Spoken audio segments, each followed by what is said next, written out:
وبارك على محمد وعلى آل محمد كما باركت على إبراهيم وعلى آل إبراهيم إنك حميد مجيد. أعوذ بالله السميع العليم من الشيطان الرجيم من همزه ونفخه ونفسه. بسم الله الرحمن الرحيم. والذين إذا فعلوا فاحشة أو ظلموا أنفسهم ذكروا الله فاستغفروا لذنوبهم ومن يغفر الذنوب إلا الله ولم يصروا على ما فعلوا وهم يعلمون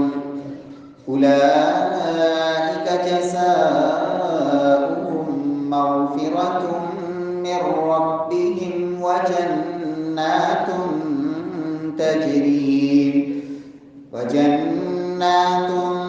تجري من تحتها الأنهار خالدين فيها ونعم أجر العاملين.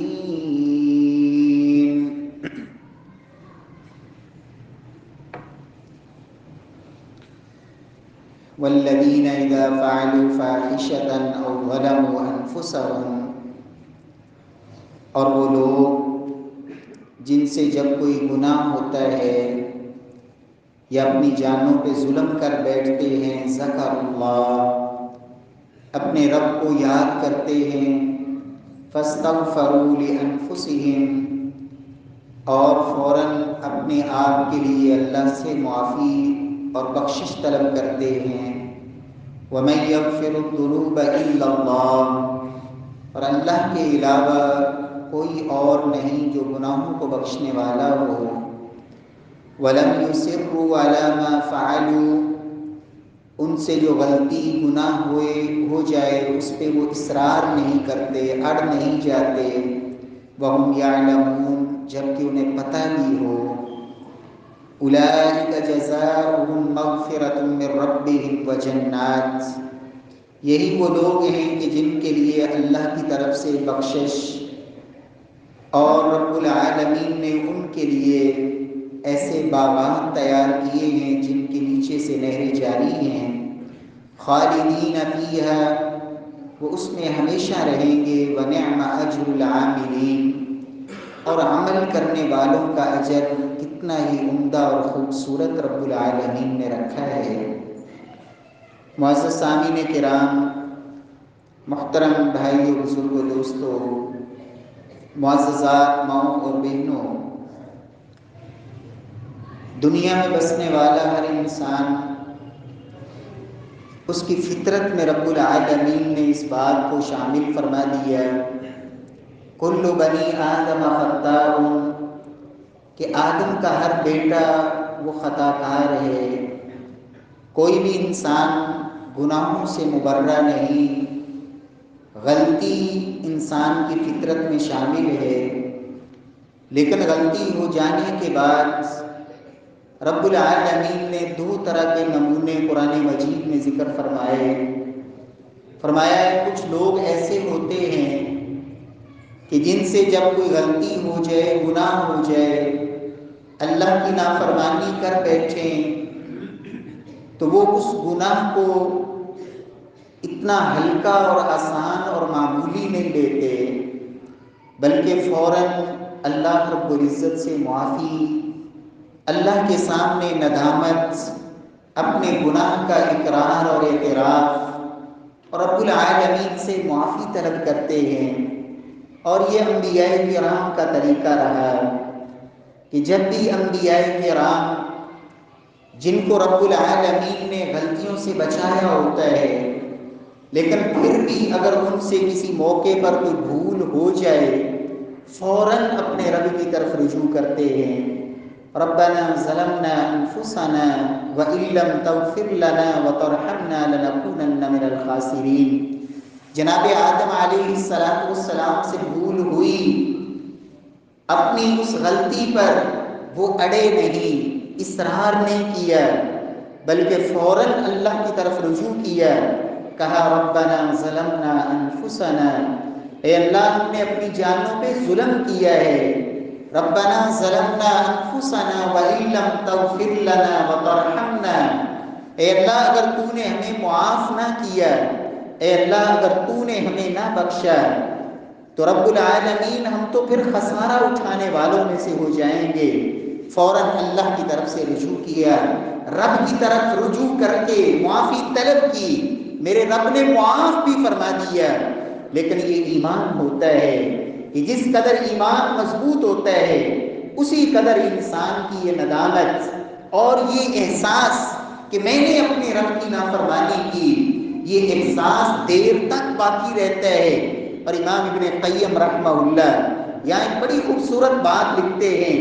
فرماتے ہیں کہ لوگوں بسا اوقات وہ انسان جس نے کوئی گناہ نہیں کیا ہوتا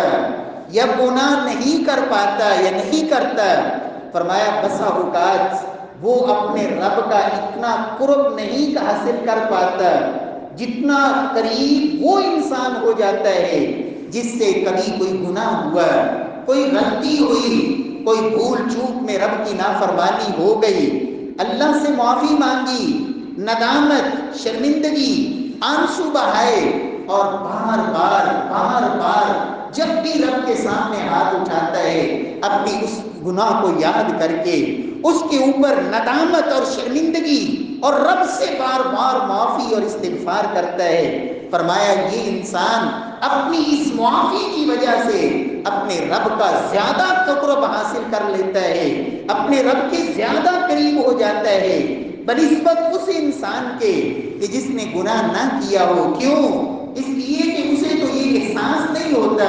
اور نہ اس کا یہ انداز بنتا ہے. انبیاء کرام کا احساس دیکھیں، دنیا کے اندر جناب آدم علیہ السلام کو رب العالمین نے نہ صرف معاف فرما دیا، معافی کے پروانے تھما دیے، نبوت کا مقام عطا کیا. جناب آدم علیہ السلام کل قیامت والے دن میدان محشر میں جب لوگ جناب آدم کے پاس جائیں گے کہ آپ ہمارے باپ ہیں، اپنے رب سے ہماری سفارش کریں کہ رب العالمین حساب و کتاب کا مرحلہ شروع فرمائیں، تو جناب آدم پھر کہیں گے کہ میں اس قابل نہیں، میں اس لائق نہیں، مجھے حیا آتی ہے، اپنے رب سے شرم آتی ہے، میں نے اپنے رب کی ایک نافرمانی کی تھی، لہٰذا تم جناب نوح کے پاس جاؤ، وہ تمہاری سفارش کریں. میرے پیارے بھائیوں، ایمان والوں کا انداز یہی ہوتا ہے، جب ان سے غلطی ہوتی ہے رب سے معافی مانگتے ہیں، مانگتے رہتے ہیں، اس پہ احساس، ندامت، شرمندگی، اللہ سے معافی کے طلبگار. انبیاء کرام کا طریقہ یہی رہا. جناب نوح علیہ السلام ان کی معافی رب سے مانگنے کے انداز کو بھی اللہ نے قرآن میں ذکر کیا. رب اغفر لی ولوالدی، اے اللہ مجھے بھی معاف فرما دے، میرے والدین کو بھی معاف فرما دے. ولمن دخل بیتی مؤمنا وللمؤمنین والمؤمنات، اور اے اللہ جو بھی ایمان والے مرد ہیں، ایمان والی عورتیں ہیں، اے اللہ سب کو معاف فرما دے. جناب موسیٰ علیہ السلام رب سے معافی کے طلبگار. انداز کیا ہے؟ رب اغفر لی ولی اخی، اے اللہ مجھے بھی معاف فرما دے، میرے بھائی کو بھی معاف فرما دے. وَأَدْخِلْنَا فِي رَحْمَتِكَ وَأَنْتَ أَرْحَمُ الرَّاحِمِينَ، ہمیں اپنی رحمت کی لپیٹ میں لے لے، اے اللہ تو سب سے بڑا مہربان ہے. جناب رسول اللہ صلی اللہ علیہ وسلم کا اسوہ مبارک کیا تھا؟ میرے پیارے بھائیوں، میرا ایمان یہ ہے، میرا عقیدہ یہ ہے کہ امام الانبیاء جناب محمد مصطفیٰ صلی اللہ علیہ وسلم معصوم عن الخطا ہے. انبیاء کرام کو رب نے معصوم بنایا ہوتا ہے، اور یہ واحد ہستیاں ہیں دنیا کے اندر جو معصوم ہیں. جناب رسول اللہ صلی اللہ علیہ وسلم رات کا وقت ہوتا ہے، تنہائی ہے، خلوت ہے، رب کے سامنے سجدے کے اندر، رکوع کے اندر، قیام کے اندر آنسو بہا کے، گر گڑا کے رب سے مانگ کیا رہے ہیں۔ سیدہ عائشہ صدیقہ رضی اللہ تعالی عنہ بیان کرتی ہیں، اللہ کے نبی صلی اللہ علیہ وسلم رات کی تاریکیوں میں رب سے معافیاں مانگا کرتے۔ انداز کیا؟ کہیں اللہم اغفر لی ما قدمت وما اخرت وما اسررت وما اعلنت وما اسرفت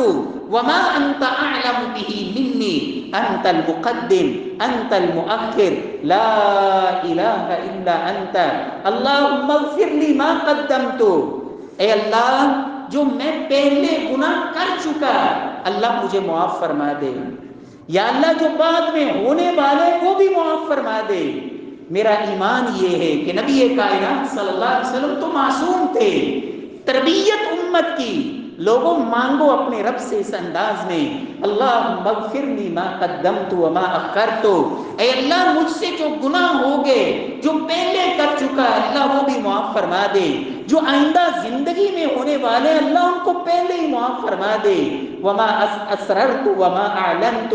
یا اللہ جو لوگوں کے سامنے کیے وہ بھی معاف فرما دے، جو لوگوں کی نظروں سے تو چھپ کے کیے لیکن تو تو جانتا ہے، اے اللہ ان کو بھی معاف فرما دے، انت اعلم به منی، یا اللہ وہ سارے ہی معاف فرما دے جن کو میں کر کے بھول گیا لیکن تو نہیں بھولا، تو سب کچھ جانتا ہے، اے اللہ تو وہ بھی معاف فرما دے۔ میرے پیارے بھائیوں، یہ ایمان والوں کا طریقہ، یہ انبیاء کرام کا طریقہ، غلطی ہونے کے بعد، بھول ہونے کے بعد اللہ رب العزت کی کسی موقع پہ رب کے حکم سے ہٹ کے کوئی کام کر بیٹھنے کے بعد انداز کیا؟ فوراً اللہ کی طرف رجوع، رب سے معافی، اللہ سے درخواستیں، اللہ سے التجائیں۔ اور دوسرا انداز وہ ابلیس کا انداز، شیطان کا انداز۔ غلطی ابلیس سے بھی ہوئی لیکن کیا کہا؟ اڑ گیا، ابا واستکبر، قرآن کہتا ہے انکار کر دیا، ماننا ہی نہیں کہ میں نے غلطی کی ہے۔ یہ بھی ایک مزاج ہوتا ہے، غلطی ہونے کے باوجود، غلطی کرنے کے باوجود انسان کو پتہ بھی ہے لیکن اپنے غلط کو بھی صحیح ثابت کرنے کے لیے، غلطی کو درست بتانے کے لیے، منانے کے لیے 100 ہیلے بہانے اور مختلف انداز، یہ شیطان کا انداز، ابلیس کا انداز۔ اڑ گیا، اللہ فرماتے ہیں ایمان والے اپنی غلطی پہ اڑتے نہیں، اصرار نہیں کرتے، ضد نہیں کرتے۔ ابلیس نے معافی مانگنے کی بجائے اصرار کیا، انا خیر من خلقتنی من نار وخلقتہ من طین، میں آدم کو سجدہ کیوں کروں، میں تو اس سے بہتر ہوں، اس کو مٹی سے بنایا گیا، میں آگ سے بنا، انا خیر من، میں بہتر۔ یہ میں کا لفظ جس انسان میں آ جائے، میں بڑی چیز، میرے پاس بہت کچھ، میں بہت بڑے انسان، میرے پیارے بھائیوں یہ لفظ ہی میرے اللہ کو گوارا نہیں۔ یہ آنا، میں، یہ میرے رب کے علاوہ کسی کے شایان شان ہے ہی نہیں۔ انسان رب کے سامنے جس قدر پستی میں جائے گا، جس قدر اپنے آپ کو جھکائے گا، جس قدر گرائے گا، من تواضع للہ رفعہ اللہ، رب کا یہ وعدہ، اور محبوب کبریا نے قسم اٹھا کے فرمایا، لوگوں میں قسم اٹھا کے کہتا ہوں جو رب کے لیے جھکتا ہے، تواضع اختیار کرتا ہے، اللہ اسے اتنی ہی بلندیاں نصیب فرماتے ہیں۔ رب العالمین ہمیں نبوی انداز اپنانے کی رب توفیق نصیب فرمائے۔ میرے پیارے بھائیوں، دنیا کے اندر یاد رکھیں یہ رب کا نظام ہے، دنیا کبھی بھی جنت نہیں بن سکتی۔ دنیا میں مسائل، دنیا میں پریشانیاں، دنیا میں غم، دنیا میں دکھ، دنیا میں حتیٰ کہ انسان کو جب خوشی بھی ملتی ہے اس کے ساتھ بھی کوئی نہ کوئی تھکاوٹ، کوئی نہ کوئی غم، پریشانی پھر جڑ جاتا ہے۔ اگر انسان کو مکمل طور پر خوشی ملنی ہے، جہاں بغیر غم کے خوشی ہوگی، جہاں بغیر تھکاوٹوں کے خوشی ہوگی، جہاں خوشی ہی خوشی ہے، جہاں راحت ہی راحت ہے، جہاں سکون ہی سکون ہے، جہاں نعمتیں ہی نعمتیں ہیں، جہاں جوانی ہے تو سدا جوانی، جہاں نعمتیں ہیں تو ہمیشہ کی نعمتیں، جہاں صحت ہے، تندرستی ہے، ہمیشہ کی صحت اور تندرستی، جہاں زندگی ہے تو ہمیشہ کی زندگی، کبھی موت کا ڈر نہیں۔ میرے پیارے بھائیوں، دنیا میں آزمائشیں آئیں گی، لیکن آزمائش آنے کے بعد، پریشانی آنے کے بعد، مصیبت آنے کے بعد، کوئی دکھ تکلیف آنے کے بعد، ایمان والوں کا یہاں پھر ایک انداز ہوتا ہے، ایک انداز یہ ہوتا ہے کہ اچھا مجھے یہ تکلیف فلاں کی وجہ سے آئی، یہ فلاں نے مجھے تکلیف دی، یہ فلاں نے تکلیف دی، فلاں ایسے نہ کرتا تو یہ نہ ہوتا، فلاں یہ نہ کرتا تو یہ نہ ہوتا، فلاں کو گالیاں، فلاں کے ساتھ لڑائی، فلاں کے ساتھ جھگڑا، فلاں پر الزام، فلاں نے ایسے کیا۔ میرے پیارے بھائیوں، یہاں بھی ایک ایمان والوں کا انداز ہوتا ہے، جب بھی کوئی غم آتا ہے، کوئی پریشانی آتی ہے، کوئی تکلیف آتی ہے، کوئی دکھ پہنچتا ہے، وہ فوراً اپنے اللہ کی طرف رجوع کرتے ہیں۔ ما اصاب من مصیبہ الا باذن اللہ، جہاں رب نے یہ کہا ہے ما اصاب من مصیبہ فبما کسبت ایدیکم، لوگوں دو آیتیں، انداز ایک ہی، یاد رکھو جو بھی تمہارے اوپر آزمائش آئی، کوئی بھی مصیبت، کوئی بھی غم پریشانی،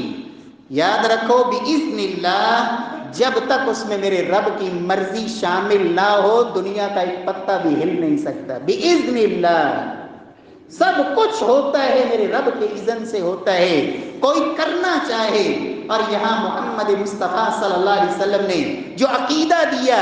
ایک بچے کو سمجھاتے ہوئے، عبداللہ بن عباس رضی اللہ تعالی عنہ، کندھے پہ ہاتھ رکھا، یا غلام، اے بچے جان لو، لو ان الامة اجتمعت على ان يضروك بشيء لم يضروك الا بشيء قد كتبه الله عليك۔ عبداللہ جان لو، یہ نظریہ بنا لو، یہ عقیدہ بنا لو، دل میں اس کو جگہ دو، پوری کائنات مل جائے، پوری انسانیت مل جائے، پوری امت مل جائے، نیک بد مل جائیں، لو ان الامة اجتمعت، سب کے سب مل جائیں، تجھے تکلیف دینا چاہیں، وہ اللہ تجھے تکلیف دینا نہ چاہے، پوری دنیا مل کر بھی تجھے تکلیف نہیں دے سکتی۔ یہ عقیدہ، یہ نظریہ، اس لیے پیارے بھائیوں، ایمان والے یہاں بھی جب کوئی غم آتا ہے پہلے اللہ کی طرف رجوع کرتے ہیں، یا اللہ تیری مرضی، تیری اجازت، تیرا اذن، قدر اللہ ما شاء فعل وما لم یشاء لم یکن۔ اللہ کے رسول نے یہ سبق پڑھایا، لوگوں جب بھی کوئی ایسا موقع آئے، تم کچھ اور چاہتے تھے، ہو کچھ اور گیا، اب وقت گزر گیا، اب یہ کہنا کاش میں ایسے کر لیتا تو ایسے ہو جاتا،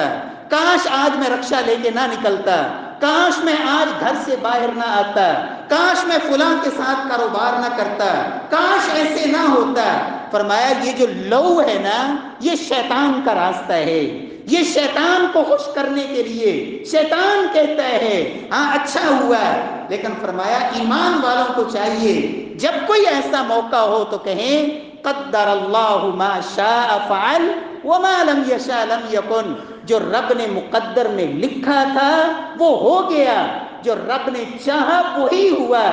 میرا اللہ نہ چاہتا تو کچھ بھی نہیں ہو سکتا تھا۔ یہ نظریہ، یہ عقیدہ، ما اصاب من مصیبہ الا باذن اللہ، لوگوں کوئی بھی مصیبت، کوئی بھی پریشانی، کوئی بھی غم، کوئی بھی دکھ، کوئی بھی تکلیف جب تک رب کی اجازت نہ ہو نہیں آتا۔ اور دوسرا ساتھ ہی یہ سبق بھی دیا،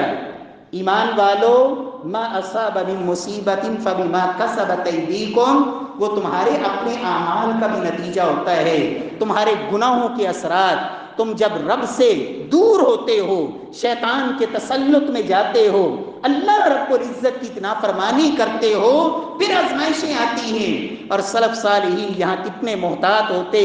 سلف کہا کرتے تھے جب میں گھر سے نکلتا اپنی سواری لے کے اور میں دیکھتا کہ میری سواری آج اس انداز میں میرے ساتھ نہیں چل رہی جیسے پہلے چلتی ہے، مجھے بیٹھنے اوپر نہیں دے رہی، اس کی چال میں کوئی فرق آ گیا ہے، اس کی میری اطاعت میں کوئی کمزوری اور کمی آ گئی ہے، میں فوراً اپنا محاسبہ کرتا کہ مجھ سے میرے اللہ کی کوئی نافرمانی ہوئی جس کا اثر رب نے مجھے میری سواری میں دکھا دیا۔ گھر میں بیوی کی نافرمانی کو دیکھتے اللہ کی طرف رجوع کرتے، اولاد کی نافرمانی پہ رب کی طرف رجوع، اس لیے کہ استغفار، رب سے معافی، اللہ سے استغفار اور رب سے معافی طلب کرنا یہ اتنا بڑا عمل ہے۔ لوگوں، دنیا کے جتنے غم ہیں، دنیا کی جتنی پریشانیاں ہیں، دنیا کے اندر جو بھی آنے والی آزمائشیں پریشانیاں ہیں، اگر ان سب سے نکلنے کا راستہ، واحد اور آسان ترین راستہ محبوب کبریا جناب محمد مصطفیٰ صلی اللہ علیہ وسلم نے جو بتایا، فرمایا من لازم الاستغفار، من لازم الاستغفار جعل اللہ له من کل ضیق مخرجا ومن کل ہم فرجا ورزقه من حیث لا يحتسب۔ لوگوں، جو استغفار کو لازم اختیار کرتا ہے، استغفار کو لازم کر لیتا ہے، اللہ اس کے لیے ہر غم سے نکلنے کے رب راستے بنا دیتے ہیں، ہر پریشانی سے چھٹکارے کی اللہ راہیں پیدا کر دیتے ہیں۔ وَرَزَقَهُ مِنْ حَيْثُ لَا يَحْتَسِبُ، اور رزق اللہ اسے ایسی جگہوں سے نصیب فرماتے ہیں کہ اس کا گمان بھی نہیں ہوتا۔ اللہ ایسی جگہوں سے رزق نصیب فرماتے ہیں، وَرَزَقَهُ مِنْ حَيْثُ لَا يَحْتَسِبُ۔ رب العالمین ہمیں استغفار کی، اپنی معافی کی اللہ توفیق نصیب فرمائے کہ ہم رب سے معافی مانگیں، استغفار کریں۔ نبی کائنات صلی اللہ علیہ وسلم کے ایک صحابی سیدنا حذیفہ اللہ کے رسول سے آ کے اپنی ایک پریشانی کا اظہار کرتے ہیں، یا رسول اللہ صلی اللہ علیہ وسلم کان لی ضرب فی لسانی علی اہلی، یا رسول اللہ صلی اللہ علیہ وسلم میرے مزاج میں فرق آ جاتا ہے، جب میں اپنے گھر میں ہوتا ہوں، اپنی اولاد، اپنی بیوی، اپنے بچے، ان کے ساتھ میری زبان میں بڑی سختی ہوتی ہے، بڑی شدت ہوتی ہے، لڑائی جھگڑا ہوتا ہے۔ وَلَيْسَ يَعْدُوهُمْ إِلَىٰ غَيْرِهِمْ، لیکن باقی لوگوں کے ساتھ معاملہ بالکل ٹھیک ہے، باقی لوگوں کے ساتھ میرا مزاج بہترین ہے، گھر میں یہ پریشانی آتی ہے۔ پیارے پیغمبر جناب محمد مصطفیٰ صلی اللہ علیہ وسلم نسخہ کیا بتایا؟ فرمایا حذیفہ این انت من الاستغفار، تو اور استغفار کا کیا معاملہ ہے؟ کیوں نہیں استغفار کرتا؟ کیوں نہیں رب سے معافی مانگتا؟ تستغفر اللہ فی اليوم 70 مرہ، کم از کم 70 مرتبہ ایک دن میں اللہ سے معافی طلب کیا کرو۔ تستغفر اللہ فی اليوم 70 مرہ، رب العالمین تمہارے یہ غم دور کر دیں گے، یہ پریشانی اللہ دور فرما دیں گے۔ میرے پیارے بھائیوں، مکہ کے اندر قحط سالی کا ایک دفعہ ایسا عالم پیدا ہوا، حالات ایسے ہوئے، صحیح بخاری کی روایت میں لفظ ہے حتی اکلوا المیتۃ والعظام، لوگ چمڑے کھانے، ہڈیاں چوسنے پہ مجبور ہو گئے، اس قدر قحط سالی، بارشیں رک گئیں، غم اور پریشانیوں کے پہاڑ۔ محبوب کبریا صلی اللہ علیہ وسلم سے لوگوں نے آ کے کہا،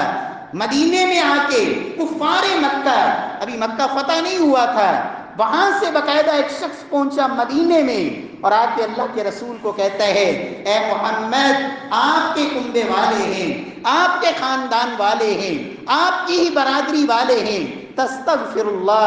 آپ ہمارے لیے اللہ سے معافی مانگیں کہ رب العالمین ہم سب کو معاف فرمائے۔ میرے پیارے بھائیوں، سیدنا عمر کے دور میں قحط سالی ہوئی، لوگ پریشان ہیں۔ عمر فاروق رضی اللہ تعالی عنہ جہاں اللہ کے نبی کی سنت کے مطابق، جہاں صلاۃ الاستسقاء کا اہتمام، وہاں اللہ کے نبی کے یہ یار لوگوں سے کہتے ہیں استغفار کرو۔ زلزلہ آیا، کہا لوگوں تمہارے اعمال کا نتیجہ ہے، یہ ساری آفتیں، یہ انسانی اعمال اس کے اثرات ہوتے ہیں، جب گناہ بڑھتے جاتے ہیں اس کی ذات سے آگے اس کا اثر اولاد پر، بیوی بچوں پر، رزق پر، دل پر، انسان کے گرد و نواح پہ، حتیٰ کہ جمادات، حیوانات، حتیٰ کہ اشجار اور رب کی زمین بھی انسان کے گناہوں سے متاثر ہوتی ہے۔ اللہ کے نبی فرماتے ہیں جب کوئی بدبخت دنیا سے جاتا ہے، گناہگار، رب کا مجرم جب دنیا سے رخصت ہوتا ہے، تستریح منہ العباد والبلاد والشجر والدواب، فرمایا اس ایک بندے کے مرنے کی وجہ سے اللہ کے ایمان والے بندوں کو بھی سکون ملتا ہے، درختوں کو بھی راحت ملتی ہے، چرند پرند کو بھی سکون ملتا ہے اور رب کی زمین بھی سکون کا سانس لیتی ہے کہ رب کا باغی اور رب کا نافرمان زمین سے اٹھ گیا۔ میرے پیارے بھائیوں، رب العالمین ہمیں استغفار کی توفیق دے، اپنے گناہوں کی معافی مانگنے کی اللہ توفیق دے۔ رب کے سامنے آئے، استغفار رب سے 2 رکعت پڑھیں اللہ کے نبی کے طریقے کے مطابق، اور اللہ کے سامنے اپنے گناہوں کا اقرار اور اعتراف کریں۔ اور یہاں استغفار کے لیے بھی میں عرض کروں گا، کوشش کریں استغفار کے لیے لفظ وہ زبان سے ادا کریں جو اللہ کے نبی نے سکھائے ہیں۔ مصنوعی، بناوٹی، فلاں صاحب کے اللہ کے نبی نے جو فرما دیا ہے، استغفر اللہ، یہ کلمہ کہو، استغفر اللہ واتوب الیہ، استغفر اللہ الذی لا الہ الا هو الحی القیوم واتوب الیہ، استغفر اللہ ربی من کل ذنب اذنبته واتوب الیہ۔ مختلف الفاظ، رب اغفر لی وتب علی انک انت التواب الغفور۔ اللہ کے رسول کے الفاظ، استغفر اللہ الذی لا الہ الا هو الحی القیوم واتوب الیہ۔ اور ان سب کا سردار سید الاستغفار، جس کو نہیں یاد ضرور کریں، استغفار کا جو سب سے بڑے سردار الفاظ صحیح بخاری کی روایت میں موجود، فرمایا جو صبح پڑھ لے ایمان اور یقین کے ساتھ، شام ہونے سے پہلے موت آ گئی تو اللہ کی جنت میں، شام کو وہ پڑھے ہیں استغفار کے الفاظ، صبح ہونے سے پہلے موت آ گئی اللہ کی جنتوں میں۔ اللہم انت ربی لا الہ الا انت خلقتنی وانا عبدک وانا علی عہدک ووعدک ما استطعت واعوذ بک من شر ما صنعت ابوء لک بنعمتک علی وابوء بذنبی فاغفر لی فانہ لا یغفر الذنوب الا انت۔ رب العالمین عمل کی توفیق بخشے۔ واقول قولی ھذا وآخر دعوانا الحمد للہ۔